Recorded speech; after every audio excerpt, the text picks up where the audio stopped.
Donc rebonjour, cette vidéo fait suite à la première vidéo de cours sur le modèle local et le modèle global, où on a vu la méthode pour déjà d'une part définir le torseur d'action mécanique local pour une action mécanique volumique, et à partir de là, en déduire le torseur d'action mécanique global sur l'ensemble du système. Et là, on va appliquer directement sur un exemple cette méthodologie dans le cas de la pesanteur. Alors, je vous ai préparé ce petit exemple pour la forme. Donc on a un pavé tout ce qu'il y a de plus classique, qui est plein, avec des dimensions, donc petit a suivant x, petit b suivant y et petit c suivant z. J'appelle le point A l'angle qui va correspondre donc aux positions 0, 0, 0 dans ma base x, y, z. Très bien. J'ai un vecteur g, donc j'ai ma pesanteur qui est suivant moins z. Et la question qu'on se pose, c'est quel est le torseur d'action mécanique de la pesanteur sur mon solide 1 de façon générale au niveau du point A. Alors, petite remarque en passant, je pense que sans ce cours, vous auriez pu trouver comme des grands la solution en supposant la position du centre de gravité, mais ça sera l'objet de notre prochaine vidéo. Donc là, on va supposer qu'on ne connaît pas encore vraiment bien le concept de centre de gravité, de centre de masse. Et on va appliquer simplement la méthode. Alors, quelle est la méthode ? Première étape, il faut définir un point M. Donc là, je définis un point M dans mon solide à l'intérieur, et je le définis tel que, par rapport à mon origine, alors il se trouve que mon origine, c'est aussi le point A, par rapport à mon origine, j'ai le vecteur AM qui est égal à x, y, z. Dans la base, petit b, c'est avec ma base x, y, z. Ok.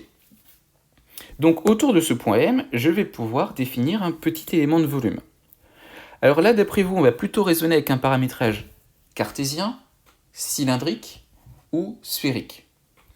Au vu de la forme du système, assez naturellement, moi je suis plutôt tenté par un paramétrage cartésien. Ça ressemble quand même...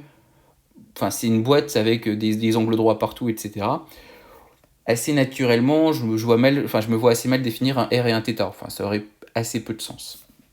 Donc je vais raisonner avec un paramétrage cartésien, et je vais donc pouvoir définir un petit élément de volume autour de mon point M, qui va être une petite boîte. Donc de côté des x, alors je me gourre pas, ça va être des y, et de hauteur des z. Et donc tout ça, au final, c'est mon volume dV. Très bien. Et donc on va s'intéresser dans un premier temps, première étape, à la modélisation du petit torseur d'action mécanique de la pesanteur sur 1. Alors ce petit torseur d'action mécanique, il va être composé d'une petite résultante. Alors quand je dis petite, le terme précis, ce serait élémentaire ou infinitésimale. Petite quoi. Et d'un moment, a priori. Alors le moment, on a dit, première étape, c'est on exprime le torseur d'action mécanique locale au point M. Donc le moment en M de l'action mécanique de la pesanteur sur 1. Ok.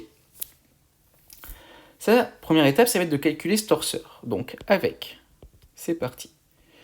Que vaut la résultante élémentaire de l'action mécanique de la pesanteur sur 1 ? Ça, on a vu de façon générique. Alors quand j'écris en violet, c'est du cours. On va dire que c'est une petite bulle de cours. C'est censé être F... Alors je vais écrire comme dans le cours à la fin. Fm UM dV. Donc ma force volumique fois mon vecteur unitaire directeur au niveau de mon point M fois mon petit élément de volume. Ok. Donc ça, c'est ce que je suis censé écrire. Ça, c'est mon cours. Alors, dans le cas de la pesanteur, que vaut la force volumique ? On en a parlé précédemment. C'est ρg. ρg. Alors, je vous propose de supposer que ρ est constante. Voilà. C'est une boîte en alu. Enfin, c'est une boîte. C'est un pavé en alu. Un pavé, c'est plein. Voilà. C'est juste un bout de matière homogène. Donc, ρg, ok. Le vecteur U. Donc, quel est le vecteur qui dirige Quel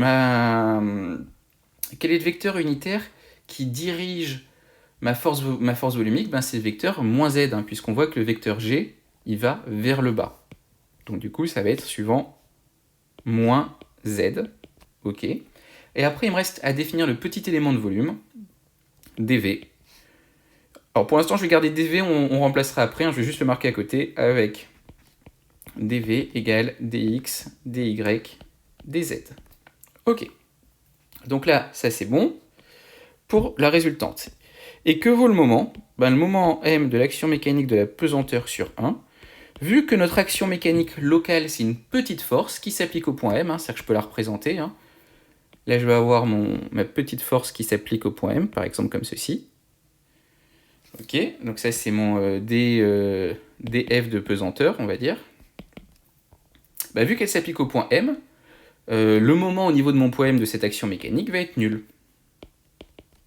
Donc, vecteur nul. Donc, tout ça pour dire que le torseur élémentaire de l'action mécanique de la pesanteur sur 1, si je l'exprime au point M, ça va me faire du moins ρ gz dv, vecteur nul, au point M. Ok, donc ça c'était l'étape numéro 1.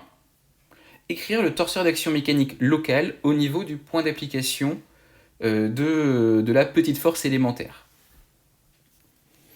Maintenant, deuxième étape, ça va être donc d'exprimer ce torseur en un point qui est fixe. Alors, quel est le problème du point M? Ben, c'est que le point M, il est de coordonnées x, y, z, et que x, y, z vont pouvoir varier par la suite quand on va faire l'intégration. Donc, il faut que je raisonne en un point qui est fixe. Alors, là, en l'occurrence, on me l'impose, hein, puisqu'on cherche le torseur d'action mécanique en A. Donc, tant qu'à y être, je vais directement raisonner au niveau du point A. Mais de façon globale, de façon générique, faut en choisir un. Donc, deuxième étape, c'est exprimer ce torseur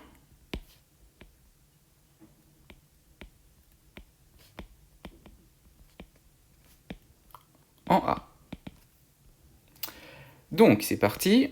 On a le torseur élémentaire de la pesanteur sur 1 qui est égal en A. A. Alors, la résultante, elle ne change pas.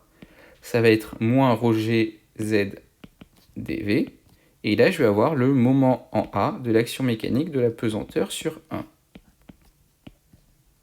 Et maintenant, hein, je raisonne bien avec mon torseur au point A. Donc, il ne me reste plus qu'à calculer ce moment. Donc, c'est parti. Le moment en A de l'action mécanique de la pesanteur sur 1, c'est égal au moment en un point que je connais. Je connais le moment M, je sais qu'il est nul. Donc, moment M de la pesanteur sur 1, là, je fais juste du varignon, hein, plus AM, donc vectoriel, la résultante, alors la petite résultante donc de la pesanteur sur 1.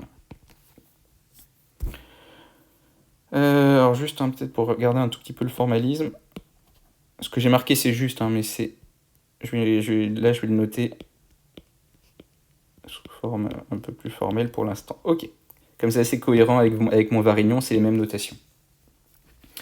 Donc maintenant on applique, ça va me faire moment A de la oula, excusez-moi, j'ai oublié des D là.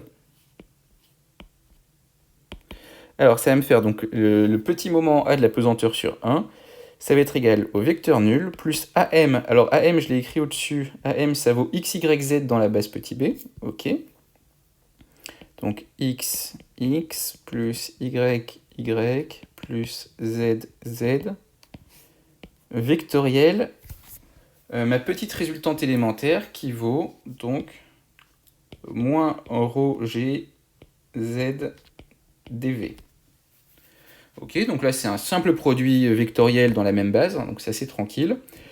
On va avoir un terme donc en a priori moins ρ g x z porté par z dv. Et si je fais du x vectoriel z, ça va me faire moins y, donc au final j'ai un signe plus et c'est porté... Oh, pardon. Excusez-moi, j'ai recopié un peu rapidement. Donc je la refais. dv, ok. Et après donc j'ai x vectoriel z. Alors juste, je le réécris vu que ça fait longtemps qu'on n'a pas fait des produits vectoriels ensemble. Ensuite, moins rho g y dv,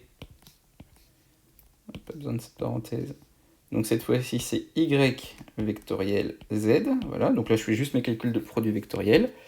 Donc c'est parti, x vectoriel z, ça va me faire moins y, donc au final je vais avoir du plus rho g x dv porté par y, alors pas tout à fait précis.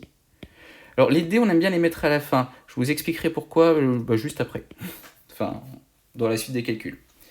Donc plus rho g x porté par y fois dv, et y vectoriel z, ça me fait x, donc moins rho g y x dv.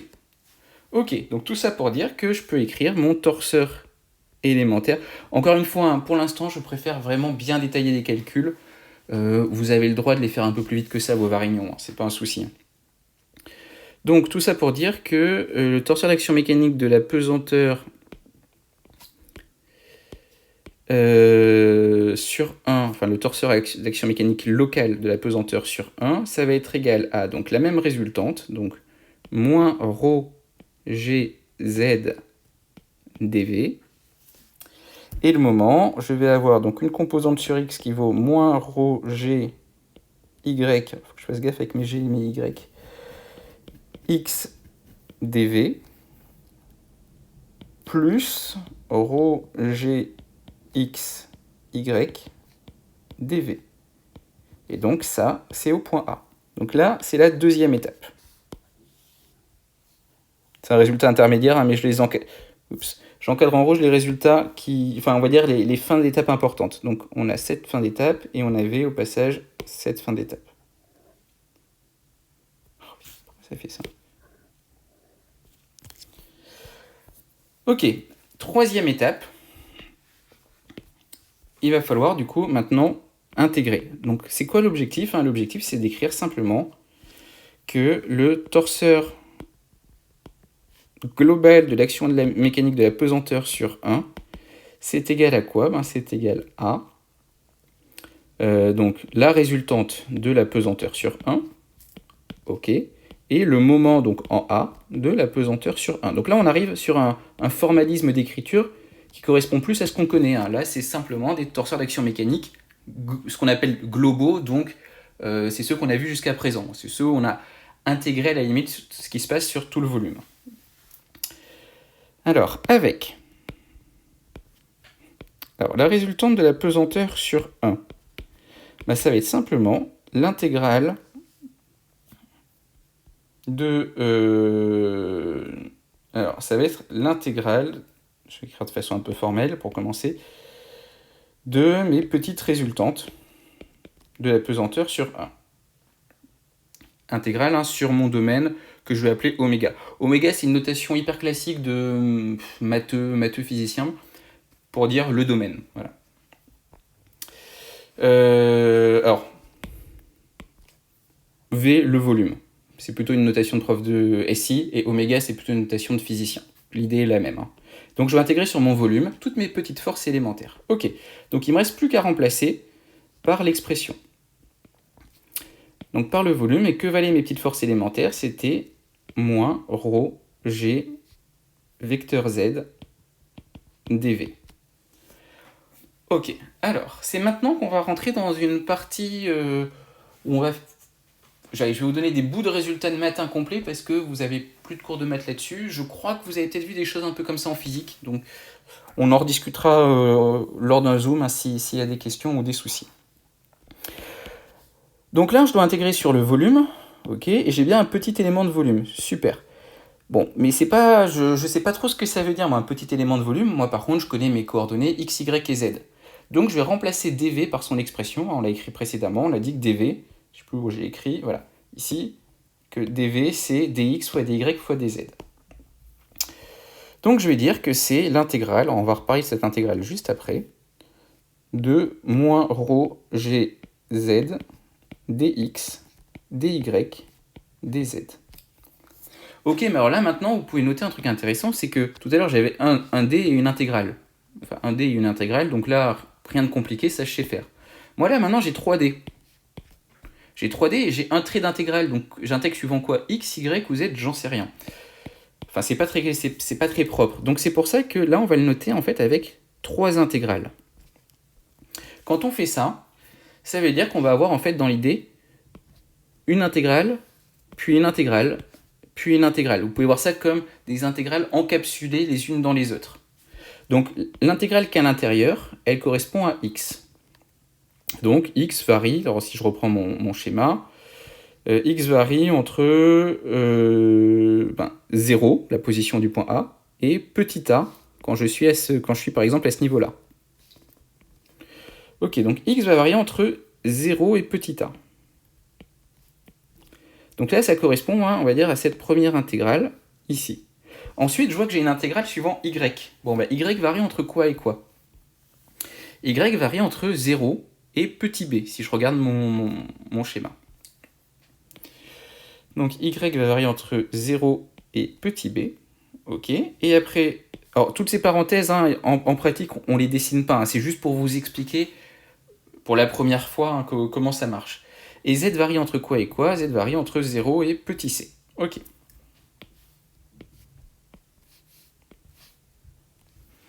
Et donc maintenant, ce ne sont plus que 3 calculs d'intégrale à faire. Alors on verra quelques subtilités et quelques théorèmes assez sympas quand on a ce qu'on appelle des intégrales multiples comme ici.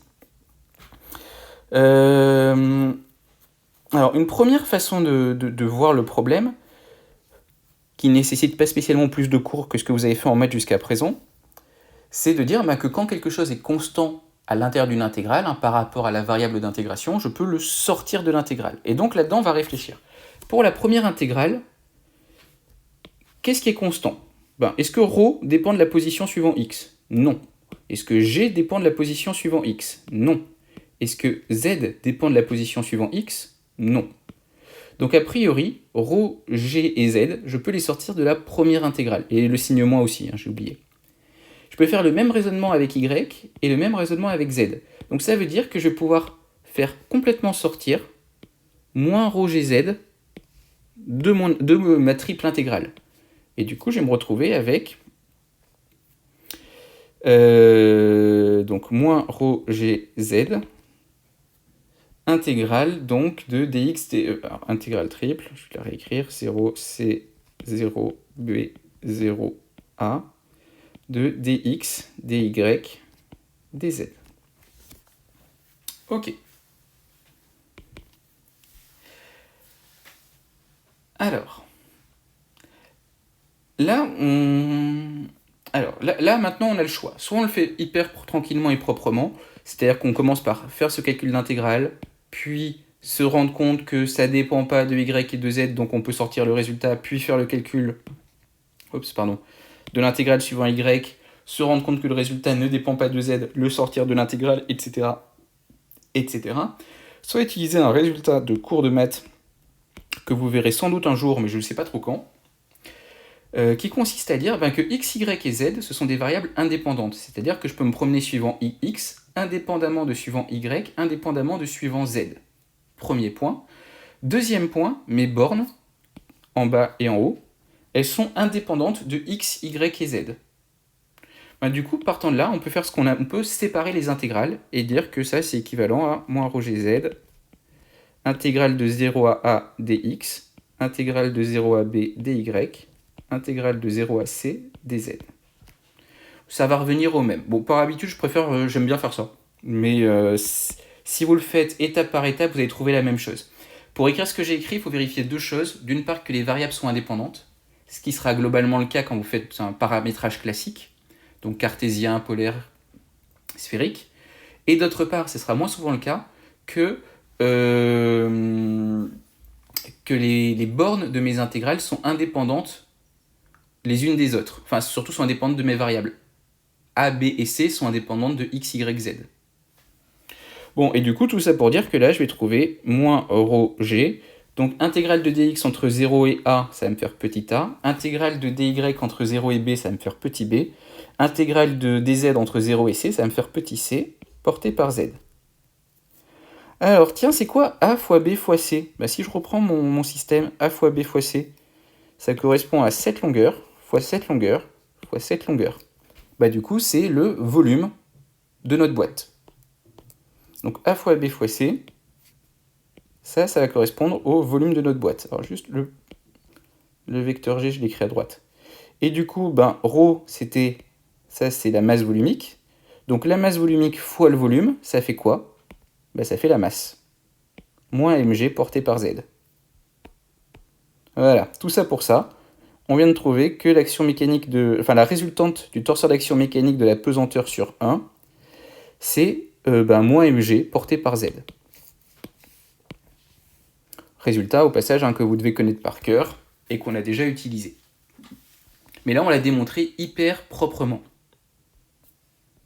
Donc là, on a fait le boulot pour la résultante. Maintenant, il nous reste à faire le boulot pour le moment. Alors, c'est parti.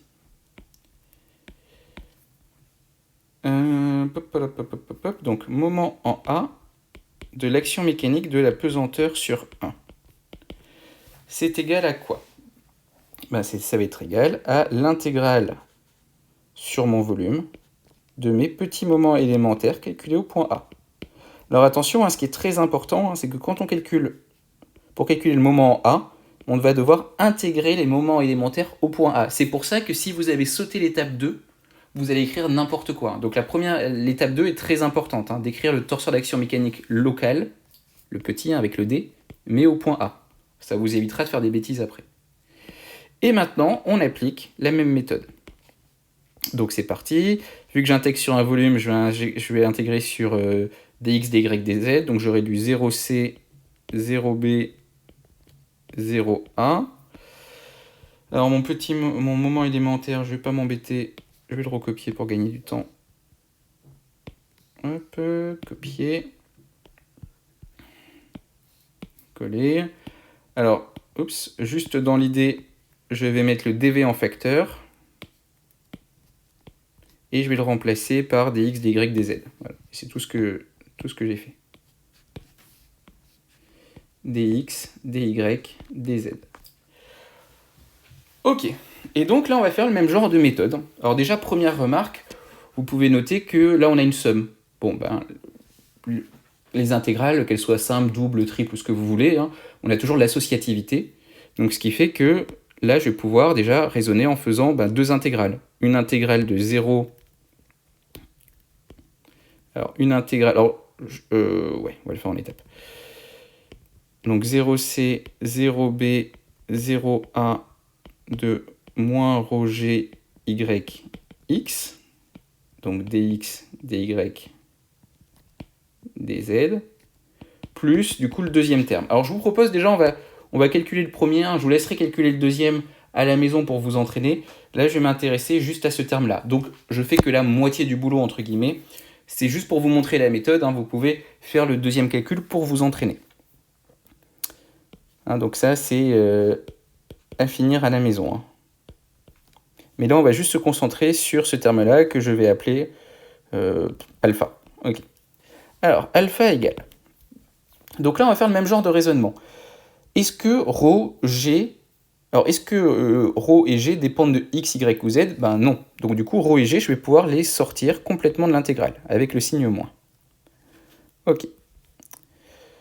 0c, 0b, 0a. Et donc là, par contre, et x non plus. Le vecteur x, lui non plus, il ne dépend pas de ma position. Où que je sois dans mon cube, mon vecteur x, ça reste mon vecteur x. Par contre, il me reste du coup du y. Y, ça dépend bien de la position. Selon où je place mon point M dans mon solide, le y va changer. Je vous rappelle que y, ça correspond, si je reprends, y, voilà, ça correspond typiquement à ça. C'est la position suivant l'axe y de mon point M. Donc effectivement, ça va dépendre du point. Donc y, dx, dy, dz. Ok. Et là, l'idée, c'est qu'on va faire la même chose que précédemment. On va séparer les intégrales pour les mêmes raisons. X, y et z sont indépendantes, sont des variables indépendantes, et dans mes bornes, il n'y a pas de piège, mes bornes ne dépendent pas de x ou de y ou de z. Donc là, je peux faire un peu ce que je veux. je peux séparer mes intégrales. Et du coup, je vais avoir du moins rho gx. Donc, suivant z, j'aurai l'intégrale de 0 à c dz. Suivant y, j'aurai intégrale de 0 à b de y dy. Et suivant x, j'aurai intégrale de 0 à a de dx. Ok. Donc maintenant, c'est plus que de simples calculs d'intégrale. Et j'ai alpha qui vaut moins rho gx. Donc intégrale entre 0 et c de dz, ça va me faire petit c. Alors, intégrale entre 0 et a de dx, ça va me faire petit a. Et je finis par le terme du milieu qui est un peu plus compliqué. Primitif de y, c'est y2 sur 2. J'écris mal. y2 sur 2. À prendre entre 0 et b. Ok, et donc ça va me donner au final du moins rho g porté par x, ca b carré sur 2. Ok. Donc là, j'ai une des composantes, en fait, j'ai la composante suivant x de mon moment global. Très bien. Alors, petite remarque, c'est pas une notation dont on a trop l'habitude, parce qu'en général, on raisonne plutôt avec la masse. Et la masse, quand on exprime, enfin quand on travaille avec les torseurs de pesanteur, hein, on aime bien raisonner avec mg. Et là, j'ai du ρ et j'ai du c, a, b, etc. Mais pour rappel, hein, c'est quoi la masse? C'est simplement ma masse volumique fois mon volume. Et mon volume, ça vaut quoi? Bah, on l'a dit précédemment, c'est a fois b fois c. Donc ça veut dire que alpha, je peux encore l'écrire comme étant moins, alors ρ fois a fois b fois c, et il va me rester donc moins la masse, fois petit b sur 2. Alors, on va peut-être écrire différemment, pour que vous ayez plus l'habitude. Fois mg b sur 2, le tout porté par x. Ok, donc ça, pour rappel, ça correspond au moment en A de l'action de la mécanique de la pesanteur sur 1, on va dire scalaire x porté par x, pour être tout à fait précis. Ok, en gros, c'est la composante suivant x de mon moment A. Ben, je vous laisse vous convaincre que, juste avec les mains, parce qu'on a fait comme si on ne savait pas où était le centre de gravité, etc., etc. Mais en pratique, vous le savez, on est d'accord. Hein. En pratique, vous savez que le centre de gravité, il est au milieu du cube. C'est un cube homogène. Donc au niveau du point A, ben, le bras de levier, si on calcule les différents bras de levier, on va avoir effectivement une composante suivant x et effectivement une composante suivant y. Et ben, a priori, hein, si notre poids il s'exerce au milieu, ben, on voit que notre bras de levier, c'est b sur 2. Si je raisonne là juste pour la composante en moment suivant x. Donc on s'attend à avoir un moment qui va être de la forme b sur 2 fois la résultante, et après il faut réfléchir au signe. Et je vous laisse vous convaincre que le poids qui s'applique au niveau de mon centre de gravité à ce niveau-là, il me donne envie de tourner dans ce sens-là, donc dans le sens de z vers y, donc dans le sens négatif. Et ce qui fait que intuitivement, on s'attendait bien à avoir effectivement un résultat qui était, hop, je descends, une composante en moment en A, donc du poids sur 1 projeté sur x, qui est bien négative, et qui est égale à ma résultante fois le bras de levier considéré. Encore une fois, tout ça c'est bien cohérent, heureusement. Donc ce que je vais vous demander, hein, juste, c'est d'essayer de démontrer que le deuxième terme que je vais appeler bêta, il doit être égal à, alors on va raisonner rapidement avec les bras de levier, etc. Mg, normalement, A sur 2, et en termes de signe, ça me fait tourner de Z vers X, donc ça devrait être positif. Ok, donc bêta, vous devriez trouver quelque chose qui ressemble à ça. Là, j'ai juste raisonné avec les bras de levier. Hein. Donc, essayez de démontrer avec la même méthode que bêta, c'est Mg A sur 2 porté par Y. On va s'arrêter là pour aujourd'hui. On fera, enfin, bon, c'est des types d'exercices qu'on fera plein de fois. Et la prochaine fois, on va parler donc de ce fameux centre de gravité ou centre d'inertie dont on parle très souvent et qu'on n'a pas encore utilisé pour l'instant. À la prochaine.